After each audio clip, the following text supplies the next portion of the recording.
candi itu digunakan sebagai tempat penggemblengan para brahmana. Mereka harus menyucikan dirinya dengan memandikan seluruh badannya itu di pemandian itu. Setelah suci, barulah mereka ke sini untuk ibadah atau apa gitu. Sering disalahgunakan oknum-oknum yang tidak bertanggung jawab seperti mencari hal-hal yang menyimpang gitu loh. Dari kesaksian penjaga warung itu, malam-malam seperti ini dia melihat sekelibat lewat peri cantik putih gitu memakai baju-baju kerajaan gitu loh. Waktu dia masih istirahat pernah dililit ular besar. Aku sama kamu itu sama-sama makhluk. Kalau emang hidupku berakhir dililit oleh kamu, dia tuh udah pasrah gitu loh. Ya udah nggak apa-apa. Malah diketawain.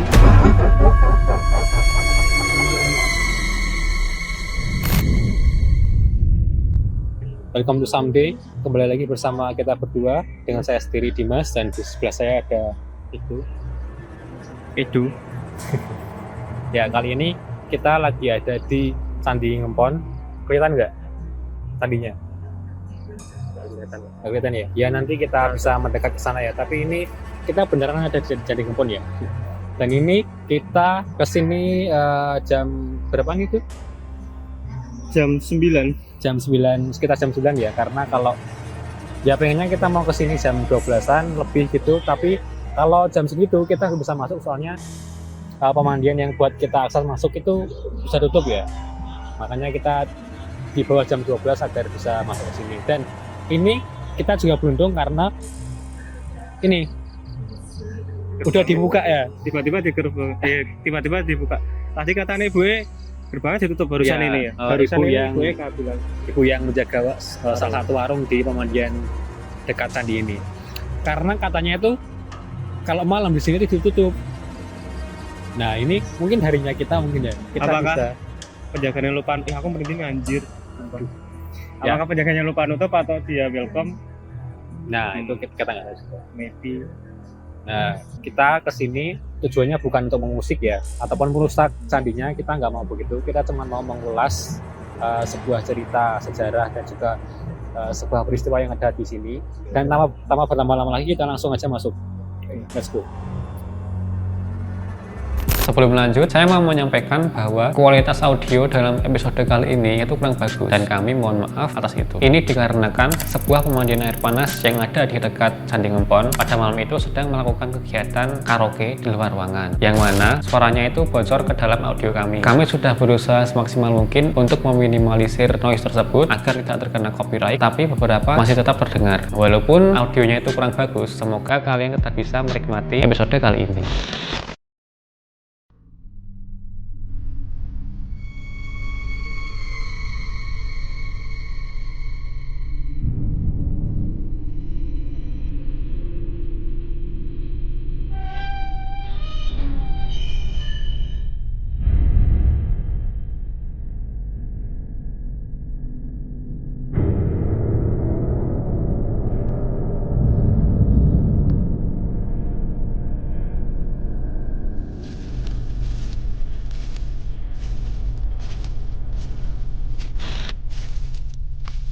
Jadi sekarang kita udah ada di kawasan Candi Ngempon ya guys ya.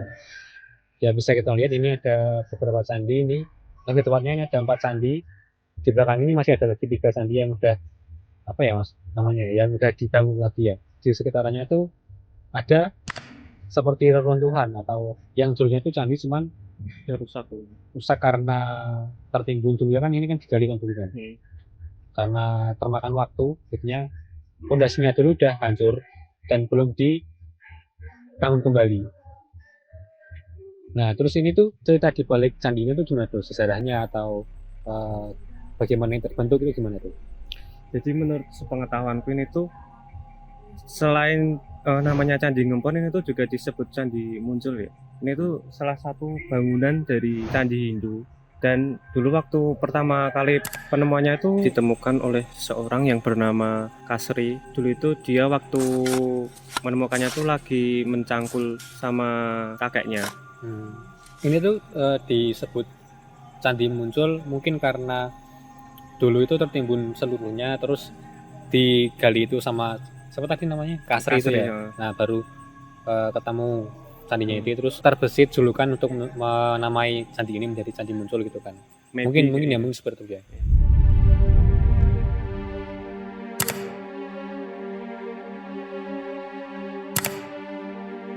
dulu awal kali mencangkul itu ditemukan sebuah batu andesit ya.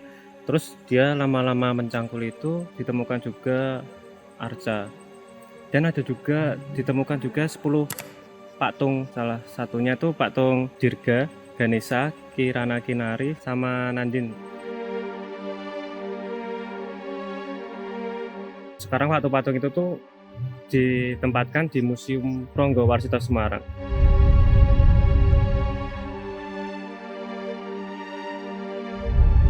Saat ditemukan batu-batu itu dalam keadaan bubrah ya. Mungkin karena terkena longsoran atau waktu penemuannya itu juga. Iya, berarti kan setelah itu baru dibangun kembali menjadi seperti ini. Beberapa Jadi, candi yang bisa dibangun kembali ya. Yang lainnya ada yang bubrah juga. Yang dulunya itu waktu digali itu yang digali udah semuanya kelihatan ya. Itu ada sekitar 9 candi. Nah, yang bisa dibangun kembali itu 4 ini. Nah, ini emang dari jauh itu kelihatan mirip dari besarnya, bentuknya, tapi ada satu yang paling besar, yaitu ini. Yang paling awal ini. Ya, ini yang paling besar di antara keempat itu. Terus ini kok bisa dinamai Candi Ngempon itu gimana tuh? Jadi waktu saat itu tuh candi itu digunakan sebagai tempat penggemblengan para brahmana. Kasta Brahmana itu. Kasta Oh ya kan ini kan Candi Hindu ya, maksudnya akrab dengan kulturnya India ya. Kan di India kan masih banyak kasta-kasta itu. Dan sampai saat ini tuh pun masih digunakan ya aturan kasta-kasta itu. Nah, dulu itu di sini dijadikan apa tuh? Penggemblengan kasta-kasta Brahmana itu ya. Latihan kan. Ya, intinya tuh diajari gitulah, diajari, dilatih atau dididik untuk dijadikan seorang empu. Nah, dari itu diambil istilahnya menjadi Candi Ngempon. Ini dari empu, maksudnya kata kerjanya dari pelatih empu kan kayak ngempu gitu loh. Nah, diambil istilah dari itu menjadi Ngempon, Candi Ngempon gitu.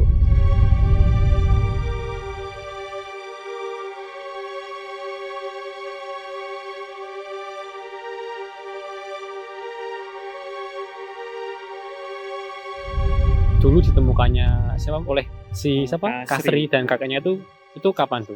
Kira-kira itu pada tahun 1952 itu. Penemuan. Soalnya itu aku juga sempat baca-baca referensi dari candi ini ya, artikel-artikel gitu. Ini tuh kalau berdirinya, maksudnya dibentuknya, dibangunnya dulu awalnya sejarahnya itu, ya dari nolnya itu belum diketahui sama sekali, sampai sekarang tuh belum ada yang tahu. Cuman ditemukannya oleh si Kasri itu tahun 1952. Ya, itu. Bisa kita explore sedikit ya, jalan-jalan ke situ, kita perlihatkan bagaimana sebuah candi yang masih bubrah.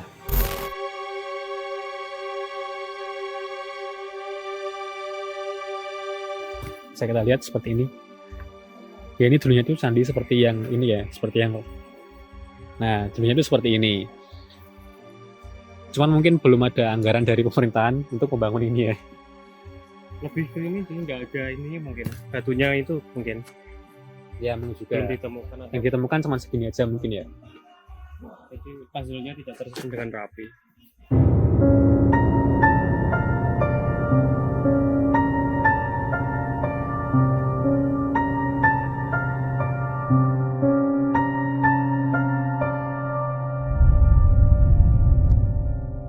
Dulu itu konon dekat candi ini kan ada sebuah pemandian air hangat ya. Nah, itu dulu itu konon juga sudah ada waktu ini dulunya, maksudnya sebelum ini ditemukan ya, dulu sekali zaman kerajaan gitu loh maksudnya. Nah, dulu itu waktu ada penggemblengan di sini, penggemblengan kasta Brahmana untuk dijadikan empu itu, sebelum mereka ke sini, mereka harus menyucikan dirinya dengan memandikan seluruh badannya itu di pemandian itu. Setelah dia suci, barulah mereka ke sini untuk bisa melakukan penggemblengan itu tadi, dan juga untuk ibadah atau apa gitu. Di zaman sekarang pun masih banyak juga yang kesini untuk melakukan ibadah itu, dan konon itu ada rutenya. Kata narasumber yang sempat tim kita wawancarai, katanya itu ada rutenya, entah ini dulu atau Candi Gedong Songo dulu, atau Prambanan dulu, atau Candi Dindiang dulu. Lah itu tuh ada rutenya, setelah ini baru ini.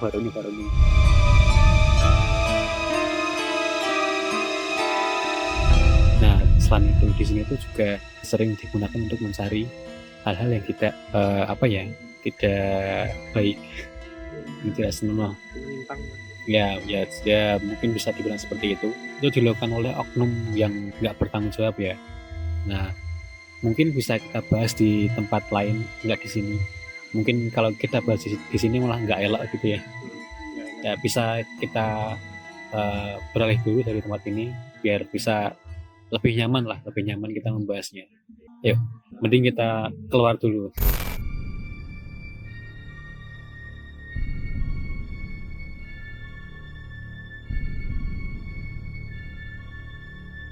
Jadi kita pindah di sini tuh biar menghargai yang ada di sana aja gitu sih menurutku.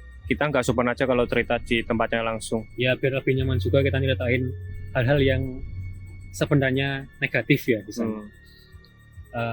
Jadi itu di sana itu sering disalahgunakan malah namanya istilahnya.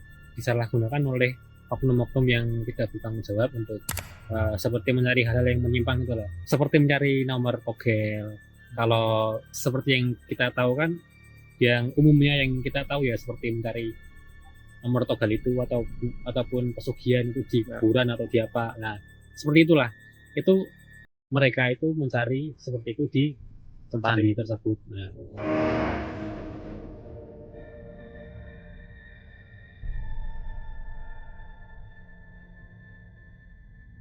Lalu pengunjung di sana itu pun nggak cuman orang-orang sekitar aja, apalagi malam-malam gini banyak yang ke situ. Dulunya itu banyak banget yang ke situ, bahkan sampai dini hari juga. Entah mencari hal seperti itu atau emang pure ibadah, kita juga nggak tahu. Dan bahkan katanya ibu-ibu yang menjaga warung di pemandian itu, pengunjungnya yang mencari seperti hal tadi di candi itu tuh malah dari jauh-jauh.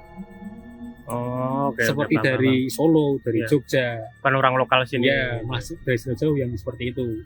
Itu sering komplain sama penjaga pemandiannya.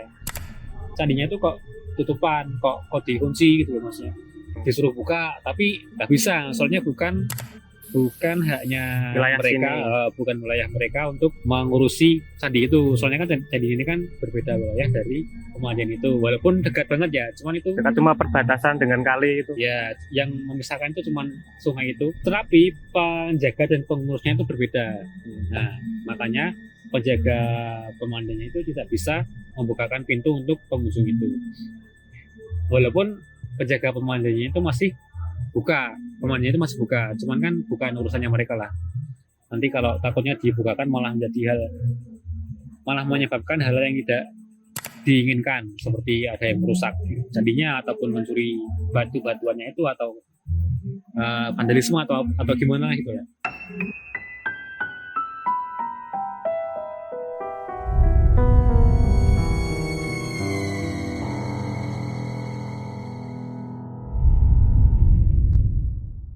Sepengetahuanmu di sini tuh ada kejadian mistis apa?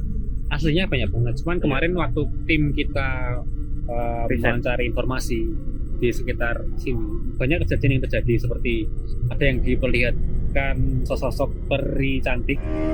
Bajunya itu seperti khas-khas kerajaan gitu loh. Oke.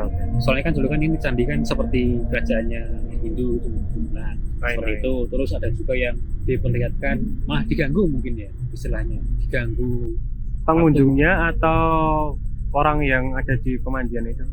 Ya, tim kita kemarin itu menanyai penjaga pemandiannya. Nah, dari kesaksian penjaga warung pemandian itu, dia sering ganggu itu dulu, tapi dulu ya. Kalau sekarang katanya sudah lebih mending lah, nggak seperti dulu lagi. Nah, dulu itu dia pernah waktu menjaga warungnya itu malam-malam seperti ini, dia melihat sekelebat lewat. Ya itu tadi yang gue bilang tadi, peri cantik putih gitu, seperti orang biasa, perempuan biasa lewat gitu, cuman langsung hilang. Oh, lewat di depan warung ibu itu? Ya, lewat gitu. Nah itu tuh dia seperti memakai baju-baju kerajaan gitu loh, lewat sekelebat gitu. Nah, ya aku merinding anjir. Lanjut. Nah setelah itu ada juga kesaksian dari ibunya itu waktu dia masih istirahat. kan warungnya ini kan dulu walaupun seadanya seperti ini ya, itu dulu ramai pengunjung, dan ini pun tutupnya bisa sampai sekitar jam 3, jam 4 gitu. Nah, tapi kan pengunjung kan mesti nggak sampai jam segitu kan? Nggak seterusnya rame lah. Ya, nah waktu sepi itu dulu itu, waktu istirahat di warungnya itu sudah hampir terlelap itulah. Nah itu tuh seperti diinjak-injak anak kecil Di tubuhnya. iya, Oh. anak kecil itu menginjak-injak ibunya itu, padahal kan dulu dia belum punya anak, malah dulu masih hamil tua itu. Waktu dia masih hamil tua diinjak-injak itu sama anak kecil itu. By the way, itu ibunya tinggal di warung itu juga. Iya, dia Oh. ya sekarang udah lebih baik ya, tapi dulu itu masih seperti angkringan gitu lah dulu. Oke. Cuman ada rumahnya gitu loh. Nah, seperti itu. Selain itu tadi ada ya peri, terus kan anak kecil.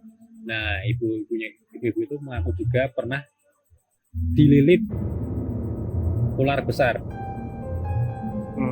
Ya, ibu itu mengaku Itu dia ular asli itu, atau? dia beranggapan itu tuh ular asli, ular beneran.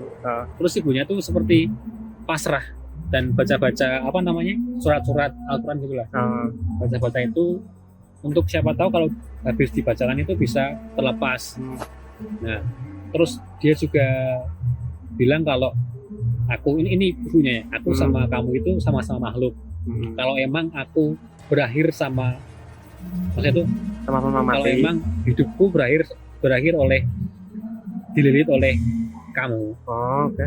Nah, dia tuh udah pasrah gitu loh. Ya udah nggak apa-apa. Terus dibaca-bacakan itulah, dibaca-bacakan terus.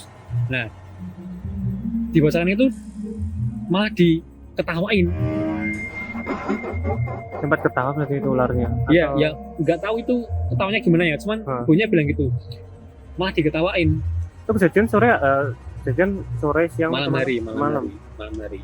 Nah, itu malah diketawain, yang menjadikan ibu itu ragu kalau itu tuh makhluk, maksudnya makhluk hidup gitu loh. ular gitu ya. Ya, ular beneran, Mbak. Dari itulah ibu itu beranggapan kalau itu tuh bukan makhluk hidup, bukan ular beneran, cuman itu kayak seperti Jelmaan. ya dibaca-bacain ayat Al-Quran malah diketawain.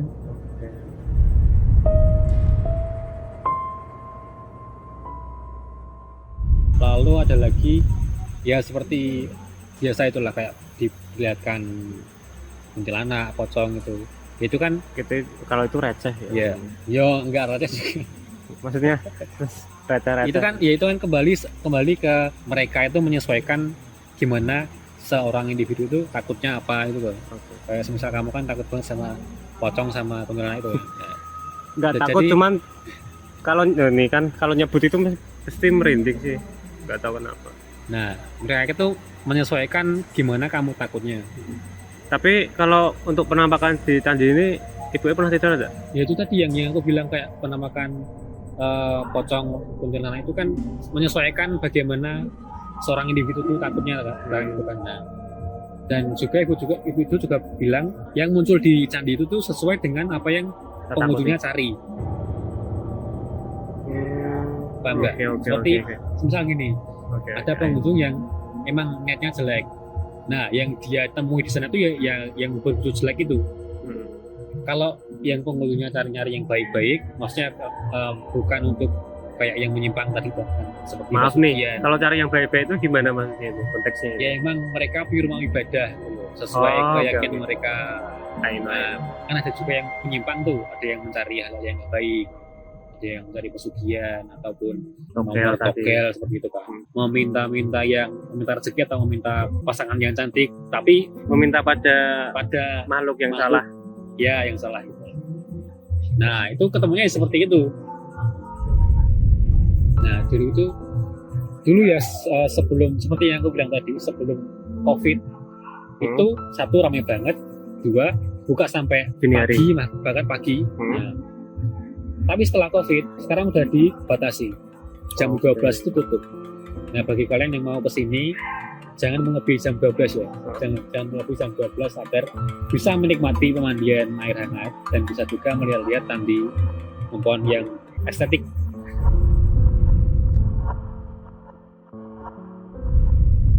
pesan moral yang bisa diambil dari hal ini? Hormati dan jagalah tempat-tempat peninggalan dulu ya, dan jangan menyalahgunakan tempat-tempat seperti itu untuk melakukan hal yang tidak bertanggung jawab ya. Jangan meminta-minta hal duniawi seperti kekayaan, jodoh kepada makhluk penunggu ataupun setan itulah istilahnya ya. Dan mintalah hal-hal itu kepada yang menciptakan kita. Karena sesungguhnya kita itu hanyalah makhluk Tuhan, dan sebenarnya itu tuh hanya cobaan untuk kita. Tergantung kita bagaimana menjalani. Jangan tergiur lah, jangan mengambil jalan yang salah. Oke.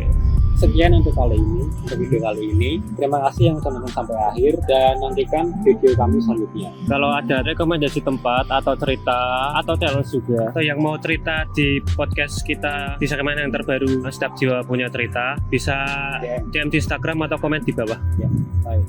See you.